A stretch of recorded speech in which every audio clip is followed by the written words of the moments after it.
खालीलपैकी कोणते शब्द पंचम वर्णाने लिहिता येणार नाही?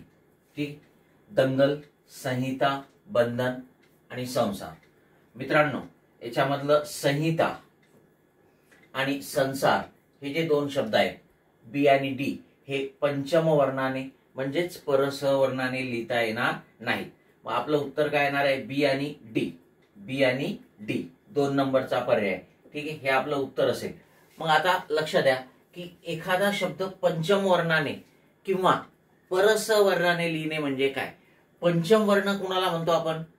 ठीक आहे, वर्गीय व्यंजनांचं जर तुम्ही वर्गीकरण बघितलं तर 5व्या क्रमांकाला येणारी जी व्यंजन आहेत त्यांना आपण पंचम वर्ण म्हणतो, त्यांनाच आपण अनुनासिके म्हणतो.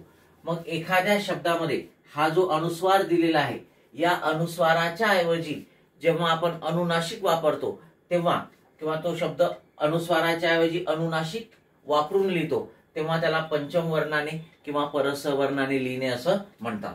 मग हे केव्हा होऊ शकते आणि कसं लिहितात? तर ज्या अक्षरावर हा अनुस्वार असतो त्याच्या पुढचं व्यंजन हे वर्गीय व्यंजनच असायला पाहिजे. मग द च्या पुढचं ग हे वर्गीय व्यंजन आहे आणि म्हणून ग च्या वर्गातलं अनुनासिक या अनुस्वाराच्या ऐवजी वापरतात आणि हा शब्द दंगल असा आपल्याला लिहिता येईल. दंगल अशा प्रकारे आपल्याला लिहिता येईल. ठीक आहे, मग यालाच परसवर्णाने लिहिणे असं म्हणतात. पण आता इथे स वर अनुस्वार आहे आणि त्याच्या पुढे ह आहे. ह हे वर्गीय व्यंजन नाही, त्यामुळे हा शब्द, ठीक आहे, कारण आपण काय केलं, ग च्या वर्गातलं अनुनासिक इथे वापरलं. असं ह च्या वर्गात कुठलं अनुनासिकच नाहीये, कारण ह वर्गीय व्यंजनच नाहीये, त्यामुळे हा शब्द आपल्याला लिहिता येणार नाही. बंधन लिहिता येईल आपल्याला, कारण ध च्या वर्गातलं अनुनासिक न आहे आणि म्हणून याला आपल्याला बंधन असं लिहिता येईल परसवर्णाने.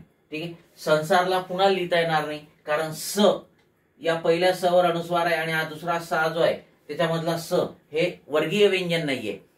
ठीक आहे, त्याच्यामुळे त्याच्या वर्गातलं अनुनासिक वापरता येणार नाही आणि म्हणून हा शब्द सुद्धा आपल्याला पंचम वर्णाने लिहिता येणार नाही. आणि म्हणून केवळ बी आणि डी हे दोनच असे शब्द आहेत की जे आपल्याला लिहिता येणार नाहीत. बाकी दंगल आणि बंधन हे आपल्याला लिहिता येतात. Okay, yes.